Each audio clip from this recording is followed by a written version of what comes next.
that's worth uncovering. Liberia's upliftment is its prime objective. The program is nothing to hide. It digs deep into the minds of the guest and brings out the facts. Nothing to hide. It window dresses no issue. It sees no sacred cow.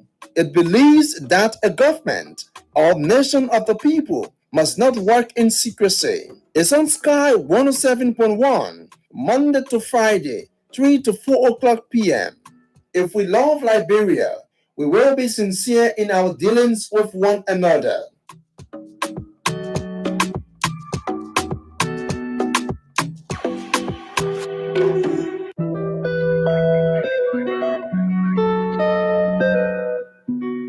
It leaves no stone unturned. It asks the hard questions. It uncovers secrets that's worth uncovering.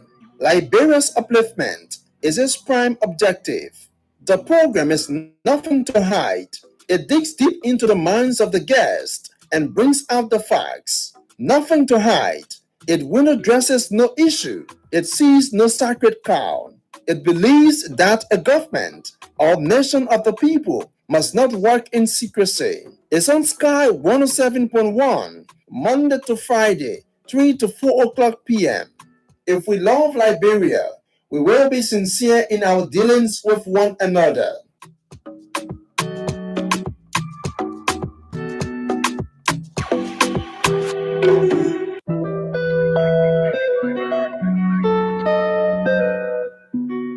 It leaves no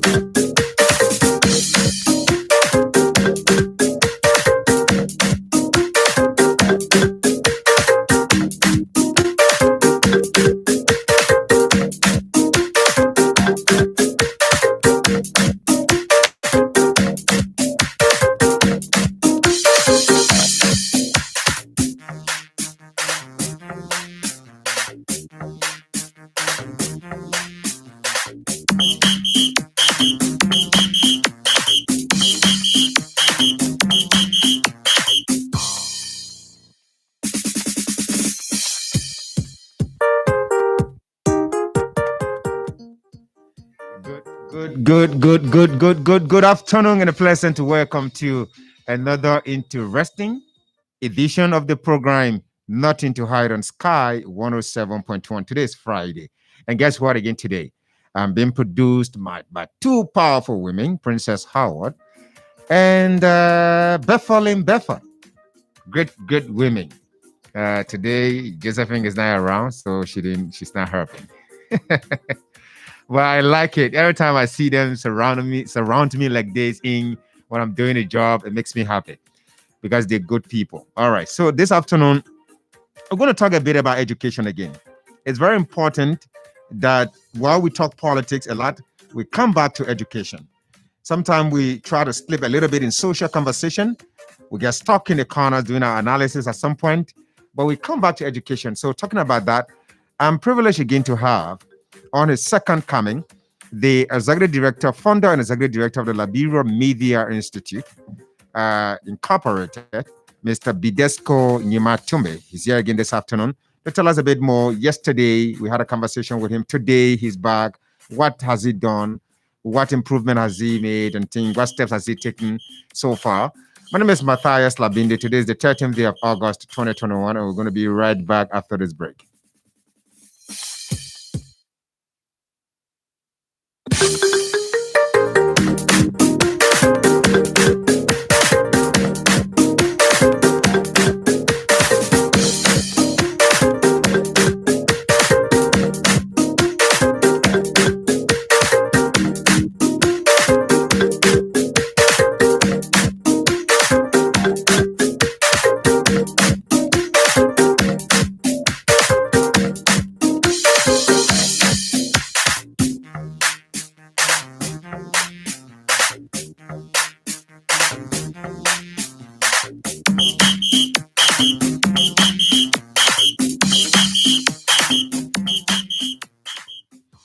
And that's right. You're listening to Nothing to Hide on Sky 107.1.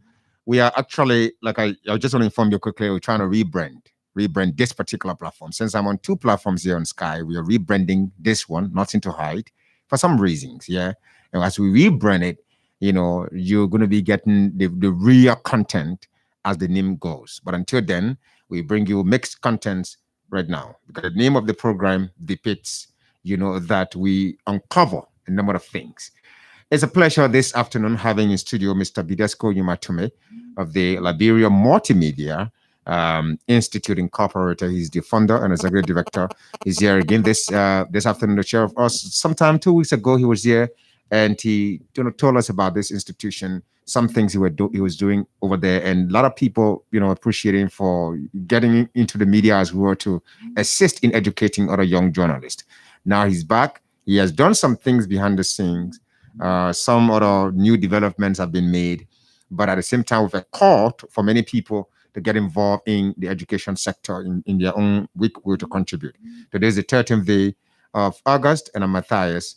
It's a pleasure this afternoon joining us, Mr. Tume. Thank you so much. And let me say good afternoon to your listeners. And thanks to your producers as well for having me here, this communication family for having me in this studio this afternoon. Powerful producers at that matter, female producers. Pleasure, Mr. Tumbe. Where are we? Let me put that to you. Where are we now? Yesterday you said some things. Today you're back here to give the people some new updates about where you are. Where are we? Well, we are moving on gradually. Like we said the other day, the Liberia Multimedia Institute is planning a program meant to launch the organization officially. So in that case, we are preparing ourselves. We have gone as far as registering the organization and also our institutional membership with the President of Liberia. A certification ceremony is pending. We have met all of the requirements there and we are moving forward. The article incorporation, the business registration, as well as the TVET process with the Ministry of Education is on course. We are on path. We are moving forward. And then just to update you as it relates to the office, we just received a consignment of equipment this morning, comprises of cameras, light, and studio equipment. So we're going to be setting up a mini studio for student practical, which many institutions that are providing journalism and communication education in Liberia are not doing. So we're going to set up a mini studio that students can practice. And also we also got additional 5 computers this morning. So wow, we are moving forward. So all in all, we also have we got 4 mini transmitters, TV transmitter that you can mount onto the camera. You move and you broadcast within the compound. So and then we have also we are in the process of finalizing the setup for the classrooms where we'll have to do branding. Like your studio is beautifully branded, so we're going to brand the studio, the classroom for the student to know that yes, this is how a practical studio is supposed to be. So we are on course and we are moving forward. We have already signed an agreement or MOU with Queens FM, another radio station, a sister radio station, and Kings TV, and for partnership. And then here, after the show, we'll also have to discuss with you, your management, to see whether we can also go into a partnership that our students will be here for internship and mentorship. This is the good news. This update is really laudable. In less than no time, you've been able to acquire all these things. Who are your partners that made a donation? The contributions, the computers, the cameras, the lights. That's going to make you not to have your own TV studio that your students will see practical equipment that they're going to be using after graduation.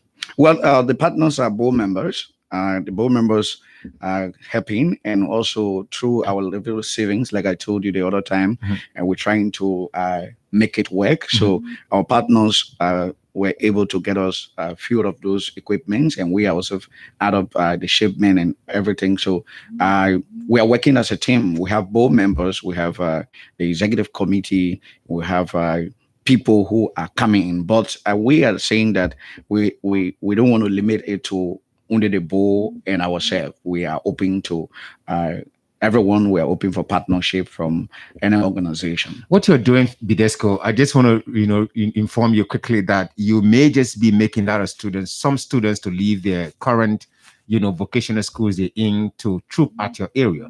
The capacity, I mean, in terms of building your the office, your the institution you're going to be using, the building you're going to use to ensure that you provide education. What is the space like? Tell us, is it spacious enough that because if people start to troop there, you may just have to expand Yeah, your we classrooms? we have secured two good offices, and for that is one for the studio, one for administration, and then also we have our training center. The training center is a place that can take up to 100 person. So we have enough space. We are spacious, and we can accommodate up to 150 person.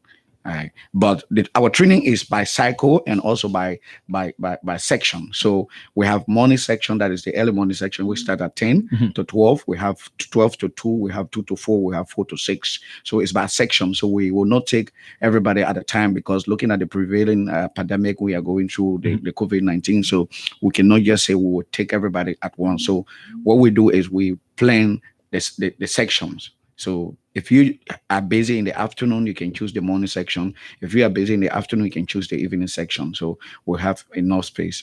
With the work you're doing right now, arranging, putting all of your documents together, let's go to the president of Liberia. The president is our mother institution, regardless of the fact that we've heard many journalists in the country have a lot of issues with the PER in terms of protection and all of that. But the PER cannot do everything in terms of providing security for individual journalists. Apart from giving you the go-ahead to run this institution, what support are you getting from the PEO, or do you expect to get from the PEO in terms of, providing, communication education to students? We expect some of the veteran journalists with the PEO to come in. If they can serve as trainers, we will welcome them. We also expect the PEO to at least help us in any way they can help us. Let's say if there are equipments available. PL is also a reference organization, so we can tap into the name and the brand, let's say the organization, and then write out proposals, and then PL can serve as our guarantors or witness, or serve as a reference to people helping us. So if we write them, that means that we if we write someone, we say, okay, if you don't trust or if you don't know about us, you can go to the PL and look at just check whether we are a member or we are in partnership. So apart from that, we also look forward for PL to give us support, because we are training students. They are amateur students. All right. These are people who are not professionals. They are coming now to become professionals. Yeah. So we are now saying that the PL should also provide protection for the students. How so? Yeah, well, sometimes we might send them on assignment or field trip and other things. So they'll be doing their internship and practical. So we are saying that, okay, we are asking the PO to provide us temporary ID cards, like the associate membership ID cards. So when they graduate and they meet the full 5 years requirement, they can secure their full membership ID cards. Okay, so this sounds new to me, that an administrator is a technical school administrator, by the way, is suggesting to the president of Liberia that whether this person has practiced for 5 years, but in order to provide protection for the person, they graduating from the school, give them what temporary status, membership? We have affiliated.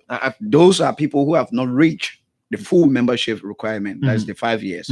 So PL is not like recommending; it's ongoing now. But we are asking now that this time around, our students should be included in the associate membership ID card process, so that at least they can be protected with the name president of Liberia. That at least create a little bit fear. Although we have our institutional ID cards that we're going to be giving them, and there it will be indicated as press, they're student, but in the case that they fall into trouble with the police, where we have experienced police brutality over the time, journalists in Liberia, our students, our fear is that they might go to a scene or to go to report, and then they will come in contact with law enforcement officers, and sometimes they may not value the institutional ID card, so they will see the PL too as another a means of giving them credence to carry on whatsoever repertorial details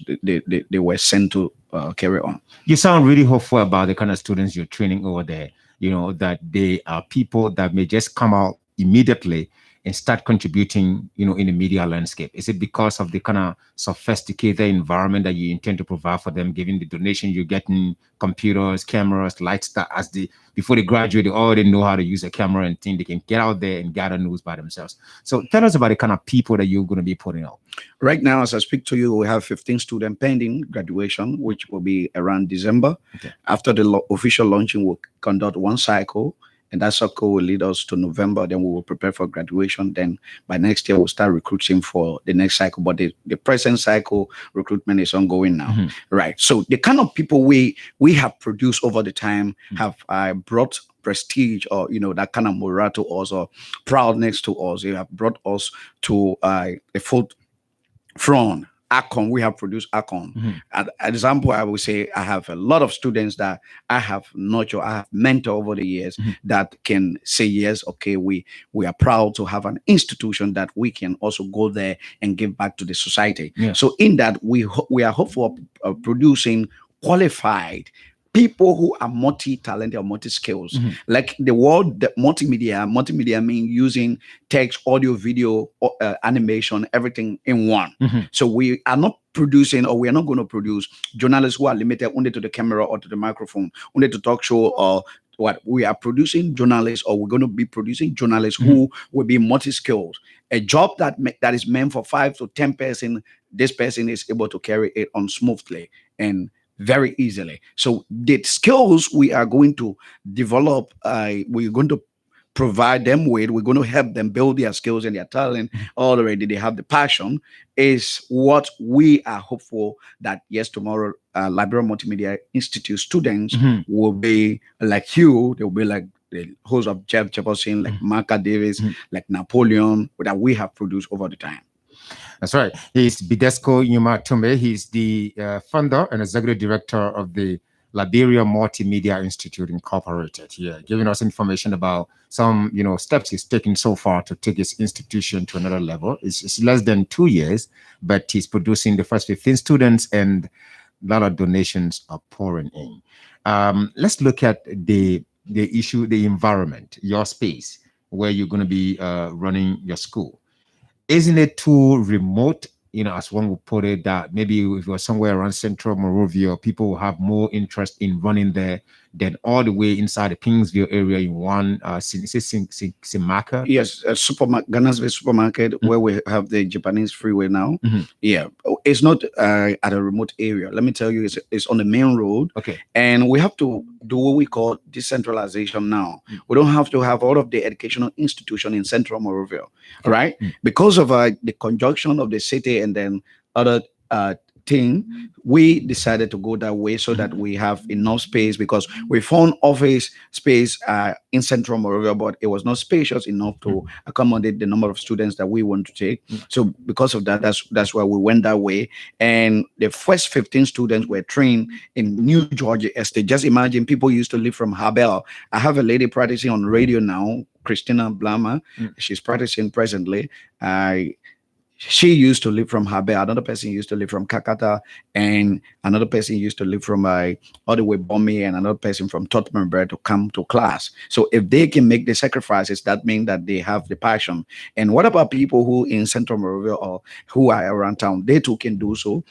It is it is the passion and the professional achievement that you want to have.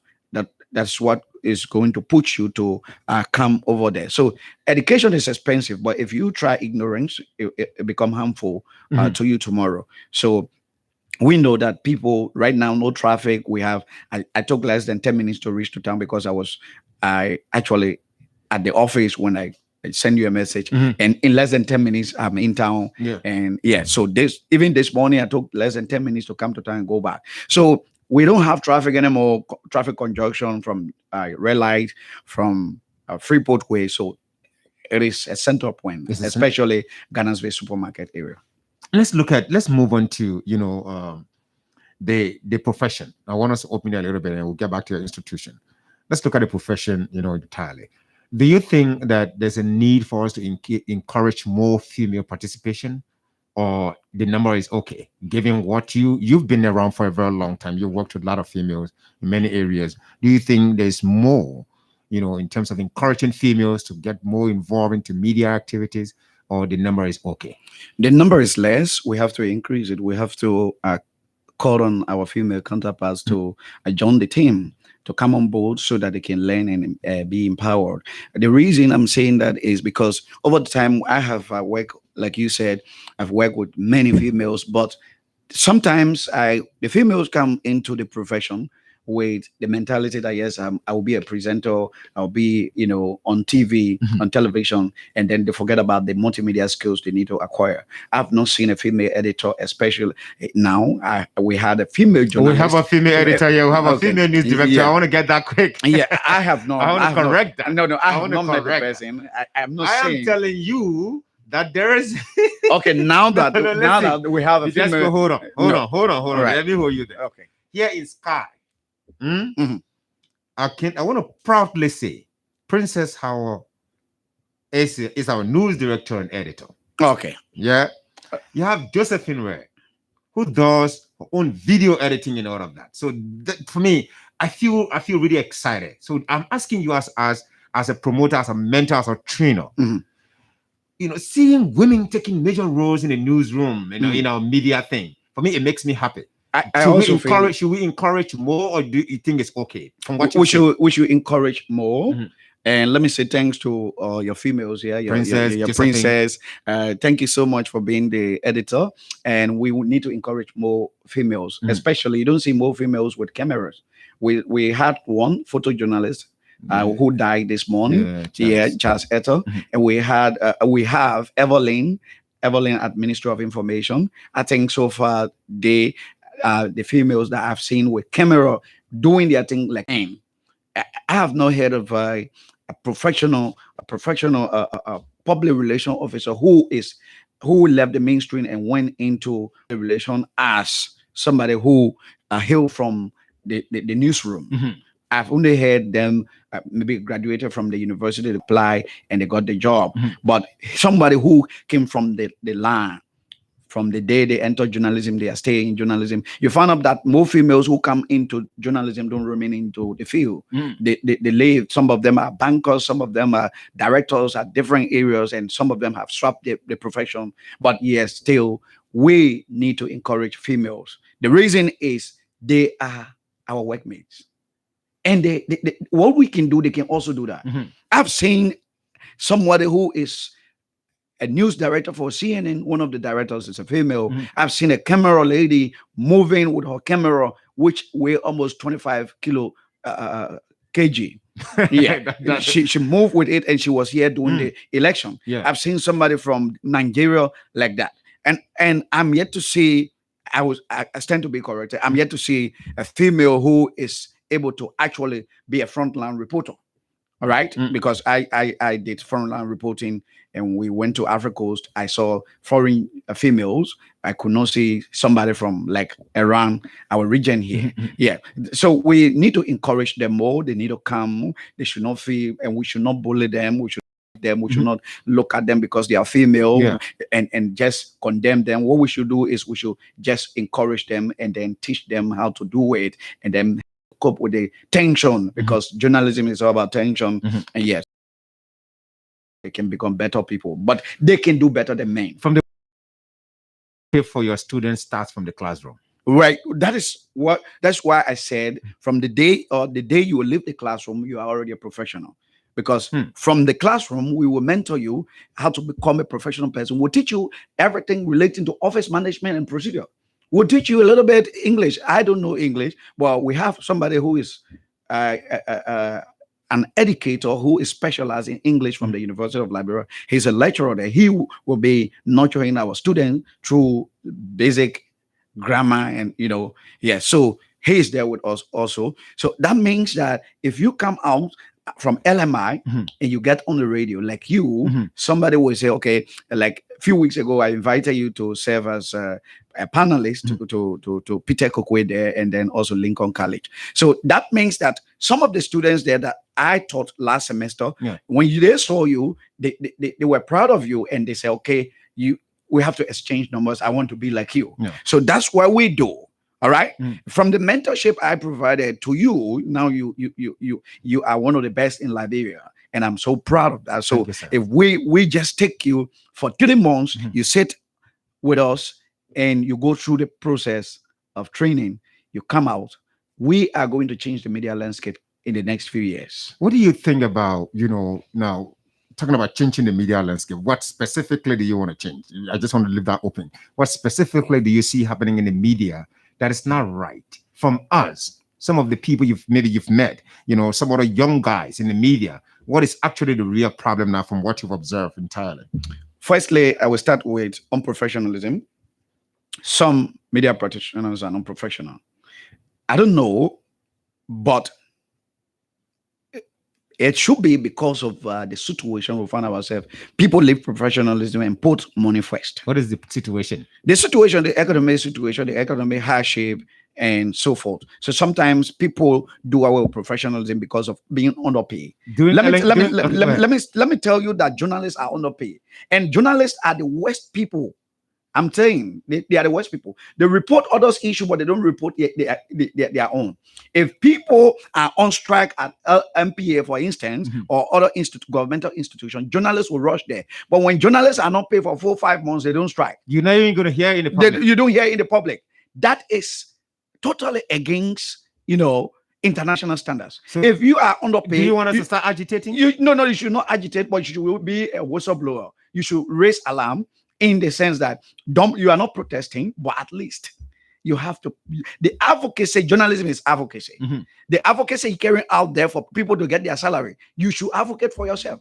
Because if you are underpaid, that means that you will not come to work on time, you will not perform well, and at the end of the day, your mind will be corrupt. But that doesn't suggest that people should leave professionalism because of the challenges in the media. No, I'm not saying that. I am saying that people should be professional. No, they should not follow the challenges. I have taught for over 15 years. You still don't have a car. I still don't have a car. I don't even have a wheelbarrow. But I'm still teaching. I'm still passionate about what I do. I've been teaching. You remember the days when I stood before you, I said, this is how you go. This is what you should do. And you followed the steps. And today you are an icon. That means that others should follow suit. And remember that this profession is not a profession that people get rich easily. It is a tough way to get up, a very difficult way. 15 years, 20 years practicing, 15 years teaching. I don't have a car. That means that, yes, indeed, I've stood my ground and remain who I am. And you save your money. This is the astonishing part of it. You've not achieved a lot for yourself in terms of material wealth, in a word that everyone is fighting to get. You still taking your little resources to invest back into the education sector that is, promoting and creating new minds, building new people, molding new minds, giving them education. So how do you really, I don't know, how do you navigate through that, psychologically, that you've not earned much? And here you are, every little thing, every contract you have. I was sitting with you a couple of minutes ago, somebody called you for a contract. Yeah. All right. So you take that money and you go back to invest into the same journalism profession to train other people. What exactly are you telling your students? Go and do this profession and you're not going to make your mama rich. You're not going to make your papa rich, but there's a profession that you're going to do. How do you encourage someone to do journalism when already it is something that is seen as a poverty-stricken profession, most especially in Liberia? Matthias, I told you a few years ago that you were not going to get rich sooner in the profession if you remain. Well, passion is take care of me. Good. That is the passion. So I always tell you that if you are passionate about what you do, little is much. I have taught schools that refuse to pay me. They even, carry on some activities or acts that doesn't call for, but I still remain firm. And the race is not to the swift, but those that endure. So endurance is another thing that you need to have in mind. Patient. Journalism is what? Patient. You have to be very patient-minded person. All right? Persuasive. All right? So if you are a patient-minded person, you will be able to at least save something, walk there every day to get the story. Not because you call someone for an interview today and they don't come, so you say, I won't call them again. You have to be a persuasive person. Mhm. You have to be a patient-minded person. All right? Mm. Sometimes you'll be on the talk show and somebody will send you a very abusive text message. And Mhm. what do? You control it. Mhm. You know, journalism is a good profession. It's a noble profession that I love and I believe in it. I remain a journalist. I will continue to be, and I will continue to mentor others to be good journalists in Liberia. Something broke my heart in this town when Kamara died. I listened to people, other journalists. I think his fund, Kamara Fund, something like that was launched to ensure that his family gets some support. Mm. Many journalists die in this country, and their fellow journalists have to generate some resources to give to their families, to give to their children, and all of that. Is there a way that we can do it differently so that journalists can earn? We're turning this thing into benefits for media people. We're not even talking about institutions. But anyway, Yeah, we're going to yeah. get back to that. Yeah. Yeah. Is there a way we can do it differently so that journalists can earn a living wage, that their children can go to better schools? They too can have some few trips, with their families, vacations. They can go for vacations, in the Bahamas and other places. How can we do it to attract money into the profession that, Josephine Red, with the passion she has, she can wake up in the morning and tell her husband, say, listen, sweetheart, today I am going to take care of this home for a year because my media house has paid me. Princess, with the passion, she can say, listen, I'm going to pay the children's school fees for months. Matthias can say, listen, this is what I'm going to do. Honey, we're going for vacation in Sierra Leone, in Freetown, in this and that, in so many places. But in the absence of the money, how do we do that? You call us noble people, but we are poor. How can a noble man be poor? Well, let's go back to the aspect of you noble and you are poor. The truth is, Solomon was noble, mind you, but he was rich. yeah, he was rich. The truth is, this is where we find ourselves. But I think that the press union started something new that I think I'm going to talk about. Mhm. The National Media Commission, which is will be a commission that will seek the welfare, and when the commission is established, they will bring in a regulation on media owners. Mhm. But let me tell you one of the reasons why media practitioners are underpaid, Mhm. because media entities are not owned by people who know the media or people who are in the media. Media entities are owned by business people, and the business people, like, they decide what to do. And if you don't want, they take the people who are not qualified to do the same job you as a professional can do. Mhm. So we look at that as one of the factors that lead into unprofessionalism. Because if I want you to do a story and you want to do it a professional way, and then you say, okay, give me $250 per month or per week, and I'm not able to pay you, I will go out there and take my brother or sister and say, okay, let me teach you how to write the story. And then they will start writing stories which will go to the public. The public will criticize the profession. They will criticize us every day.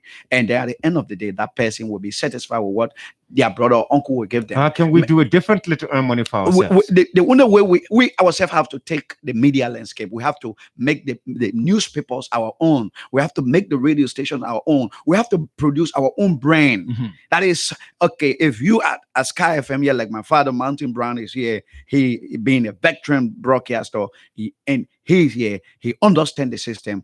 We should take ownership of the media instead of business under politician establishing radio station and call us professionals and pay us peanuts money.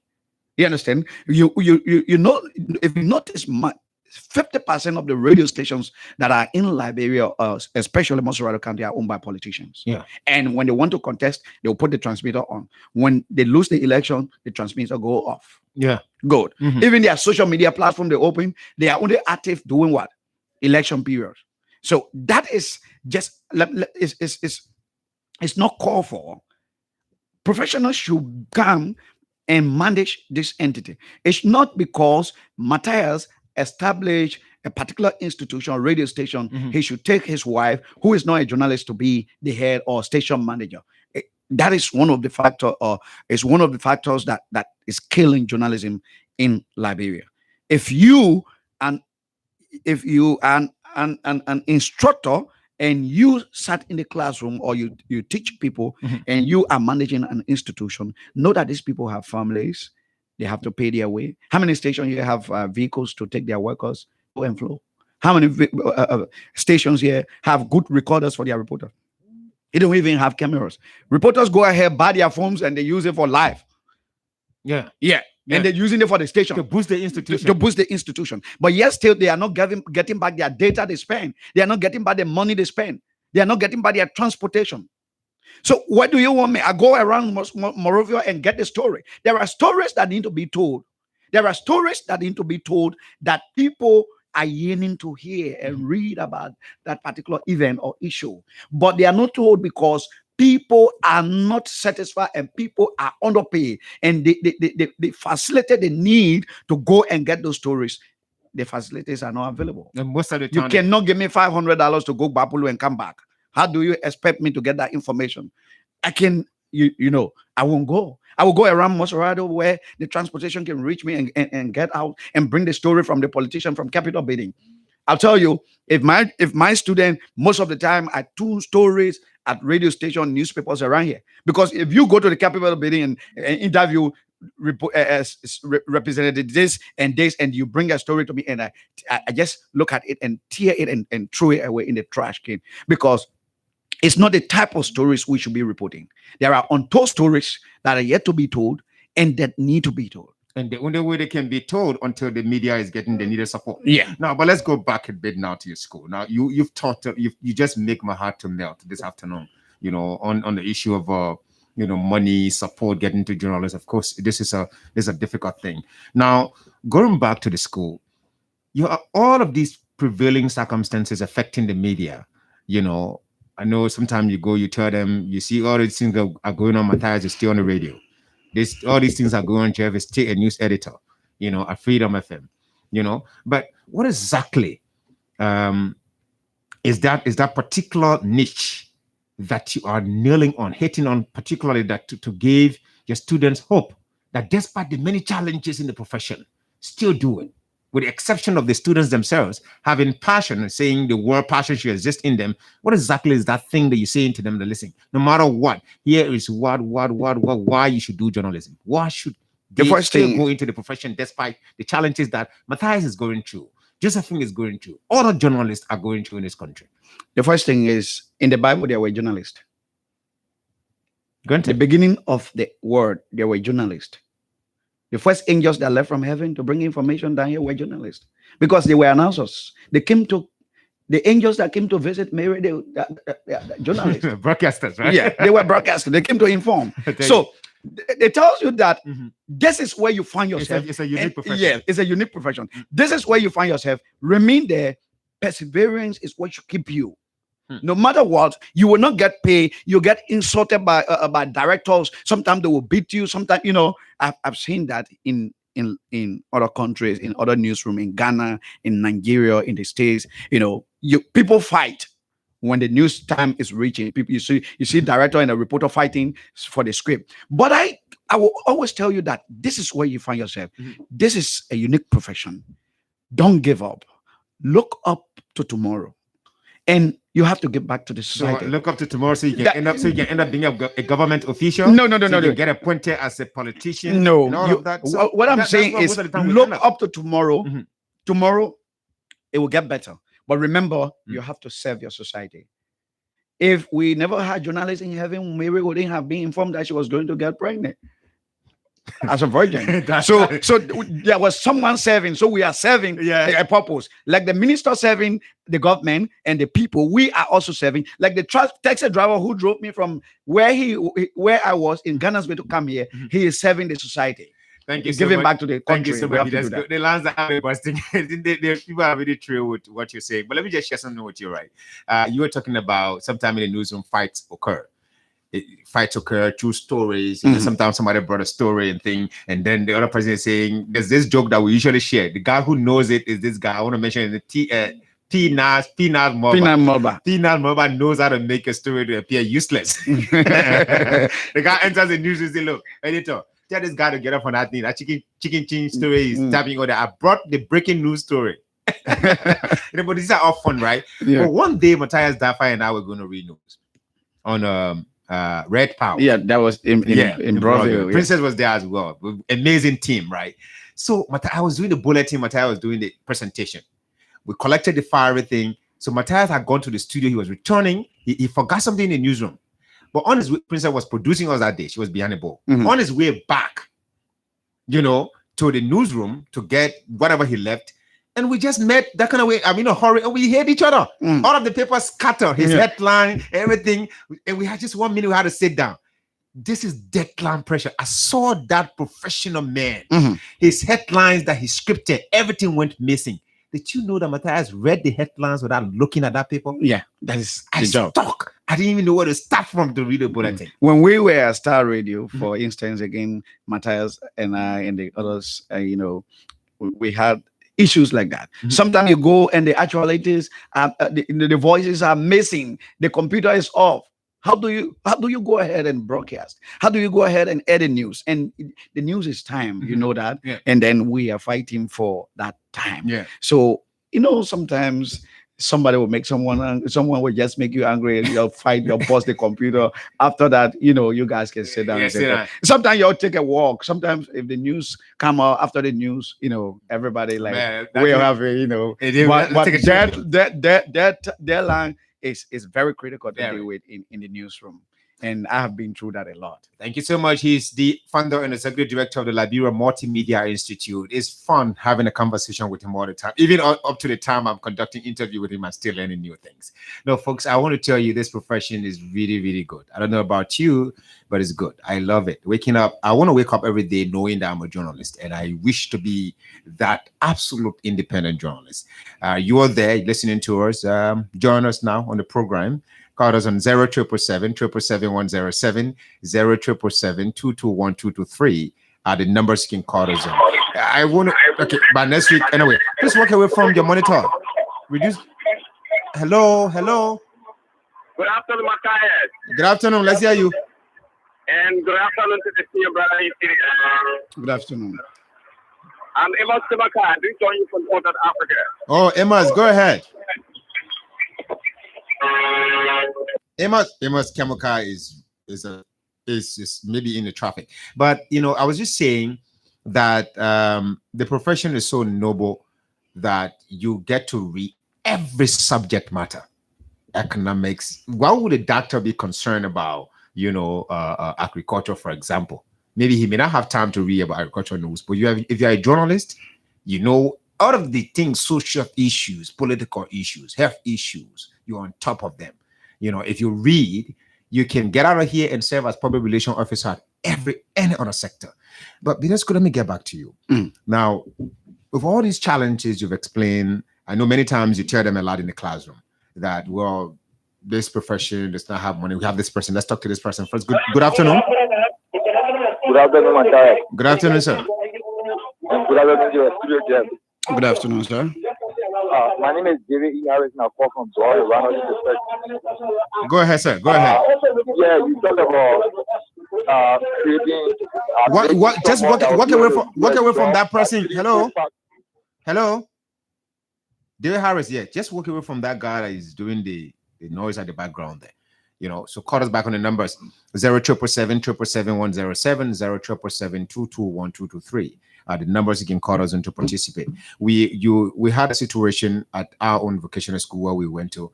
There were times some of us could not afford, and management had to. There was this wonderful guy, Roland Siddiq Kamara, you and Roland Siddiq Kamara, Muhammad Fambole, wonderful people. At some point, people said, "Look, this is Matthias. Go sit in class. You get money. Go sit down. Let's go. We'll teach you." You come across these kind of things in your school. Some students may just go there and say, they afford to register, but they may not be able to pay your tuition. Let's hear from this person. Hello. You have to reduce the volume of the monitor. You have to reduce your radio, Kemokai.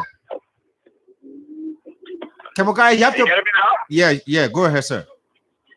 You're thank you for the information you people disclosed to the public this evening. 2 months ago, I came to Star FM. I talked to Matthias Labelli to see how best he can help me, because I told him that I want to be a journalist. Hello? Yeah, you're live. Go ahead. Yeah, I told him that I want to be a journalist. I got all passions for the job. Since then, because I already want somebody to help me or guide me in the process. Hello? Yeah, go ahead. You're live. Go ahead. Yeah, Oh, Kemukai, we are listening to you, and we really wish that you can get back on. Yes, Kemukai stopped here to me, and I suggested something to him. Well, he has to let that cat out of the bag. But I was talking about some students that may not be able to afford to enter your school, get stranded in the process, and so. Have you had such experience? At least I've had over 5 students like that, and they are part of the graduation batch. Okay. Graduating batch come December. Mm. 5 of them, through my own initiative, I talked to the school administration. I'm to just keep them in. to keep them in, and up to now, their graduation fees have not been paid. I'm looking around again to see whether I can step in that But gap. let's go. This is hurting. Mm. That someone is entering a profession that's not going to pay them Mm. already. Then this profession also, this person want to enter, they don't have money to attend the school. But I don't know how the passion about this thing can get people so addicted to it. And sometimes I feel like quitting, but the more I feel like quitting, the more I get myself drawn into It's it. the just more. into your blood stream. It's just within your system. Many a times when I go to lecture, some of my students, I say, I have not eaten. I say, okay, what do we do? All of us will eat. I go out there, like Lincoln, they have a restaurant there. Mhm. I say, okay, let's go get toboggy. Everyone will eat, and then we'll go back to class. But you All know, right. you know the situation. So Yeah. not So many I people may not get it. have much, Mhm. but the little one I have, let's share. Yeah. Because sometimes if someone is hungry, Mhm. or they have walked like from red light to come to class, and they are tired, they are hungry, what will they learn? So sometimes if you satisfy the person's stomach or the person need at that particular time, you are able to give them something that they can make use of tomorrow. So that's my whole life. And that's so people who will get stronger doing this process of our training, where we will want to mold their minds to become professional journalists. There's a way out. That's why we are looking out for sponsors. We're looking out for partners who can sponsor at least 2, 3 students, 1 student, and we will work with them. That's right. He's Bidesco Nyamatume, and as he's our guest this afternoon, and he's running the. Now let's go back to some of the further details about the school. Let's go to the courses. Yeah. The specific things in a profession that, like the other day you spoke about editing and so. Mhm. You'll be surprised that some other vocational schools in this town are producing students that do not even know how to boot a computer. Mhm. Some of them are graduating with certificate in journalism. They do not know what cool edit is, a major software that they're going to use to play with voices. All right. Some of them are graduating. They do not even have control over interview. Of course, yeah, you don't just come out of school and be super in everything, but at least you should have some basic knowledge on some things. Mhm. How do you intend to make a difference in those critical areas that students come out, they go to the institutions for internship.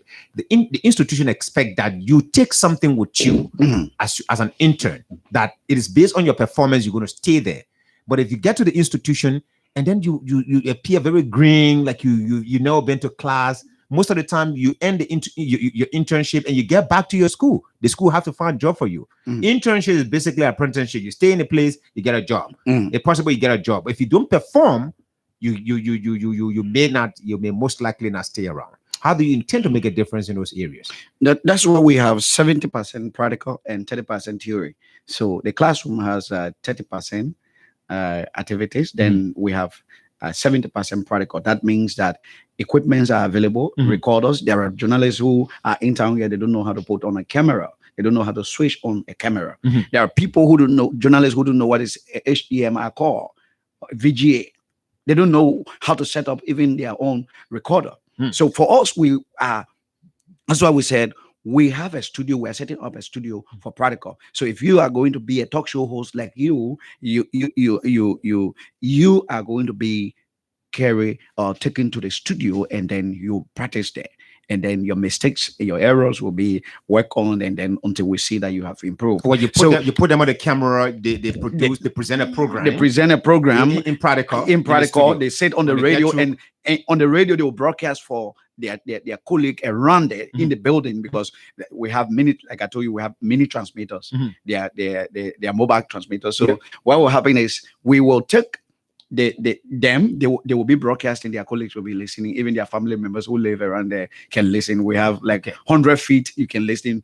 The transmitters will have 100 feet away. Okay. So you can listen to that. And then also like we have for the specialized training, which include audio and video production, graphic design and newspaper layout, online journalism, photojournalism and photo editing, video, audio promo, ads and creation skills, YouTube and social media content management, and filmmaking, that is movies, acting, script writing and documentary production, public relations. You must be somebody who have computer skills, either beginner or intermediate.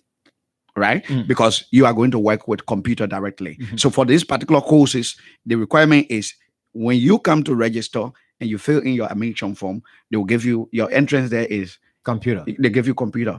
You know computer? Yeah. Okay, put it on, do this. Then we start from right there. Your training start from right there, from the day you register. Right. For the people who are beginners, like the journalists, like the talk show hosts, the reporting, other thing, we take you to the classroom and also bring the equipment that you are going to see in the radio station. Take you to the mini studio we have there for practical. You will also be there and work there. For those in the filmmaking era, those who want to be movies, actors, and other things, we are also in touch with the Liberia Movie Union so that some of our students can be mentored there, because we already have cameras and we have produced documentaries over the time. So we will take you back to the classroom, show you the documentary, and then we give you an assignment, go there and do it your own. When you are successful and your work is clear and satisfied, then you are qualified for graduation. We're not going to put out people who will say, okay, they taught me how to do movie, but I'm here now. Director, how they can write script? No. Director, what is a script? No. We are going to do hand-on training.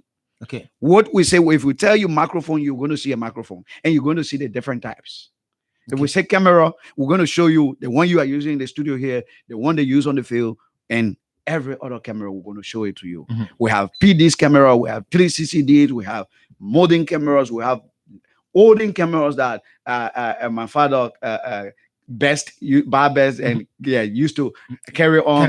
Kennebest used to carry on photojournalism, like my father Sanomo, those camera with the film, Yashika, Olympus, those cameras. We have them there for in our gallery, as you know, when the student want to see some of the equipment people, journalists use. Yesterday. I still have the recorder that carry the cassette, the big cassette. I still have it for the students' sake. You remember during my graduation, you know, even though I emerged as valedictorian, somebody gave me that as a gift. Yeah, but that was in style by then, so that you had to accept it. It was in style? Yeah. During that time? Yeah, because Liberia is different from the world. Liberia is another country. That imagine someone give me cassette recorder. Where am I going to start from to use that? We are using here when we are using a mixer. There are some radio stations or TV stations that don't have the mixer you have here. No, they are doing analog switching, and that's the problem. That's why I'm saying Liberia is different from any other country. So for us, this training for the beginners, which is the 3-month cycle, those who want to be journalists, the new people, those who want to enter the field, we will be teaching them basically camera handling skills, script writing, news writing, reporting, talk show hosting, and so forth. For those who want to come for the specialized training. Let's just squeeze in this last person and let you go, sir. Sorry. Good afternoon. Good afternoon, Matthias. Good afternoon.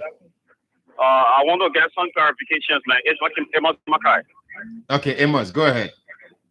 Yeah, because the other day he came at the studio and he direct where they were here. But I went down there, I checked all around there, and I didn't see no sample to say, oh, this is okay. So I didn't see no place.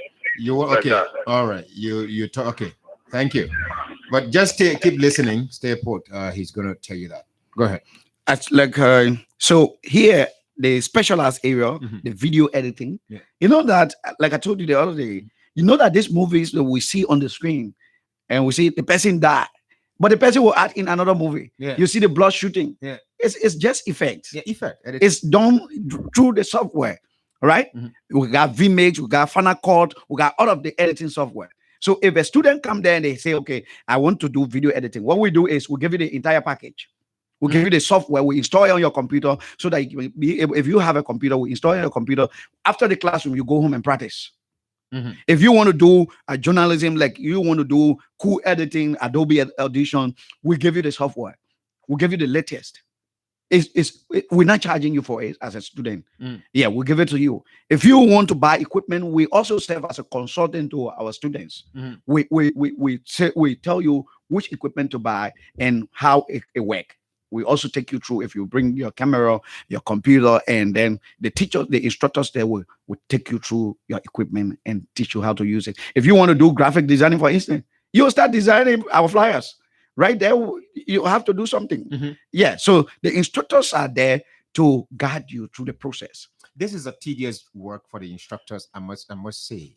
Are they really compensated that, their case is not going to be your case, that you had to get angry at some point and resign and left everything you worked for? Well, Matthias, let me tell you that we are in different dispensation and we are moving forward.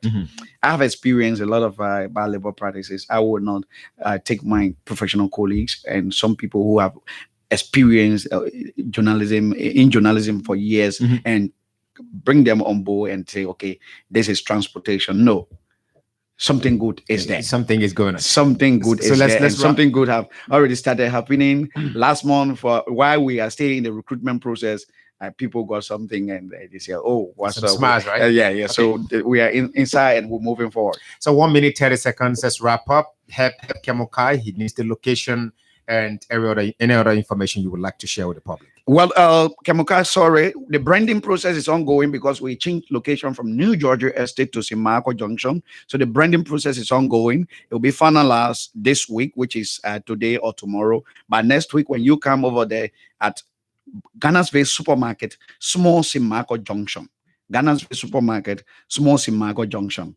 When you get there, our announcement numbers, you can call and then you can find the place. We have a story building there right now where we're using as office, where they have a Queen's FM and King's TV. We are partnering, so we are doing everything best so that we can finish the branding of the studio and the office. So we are in Queen's FM building now, right to Simago Junction, a white story building. You see the radio tower there. Just come there, ask for LMI. The registrar is there, and they will take you through the process.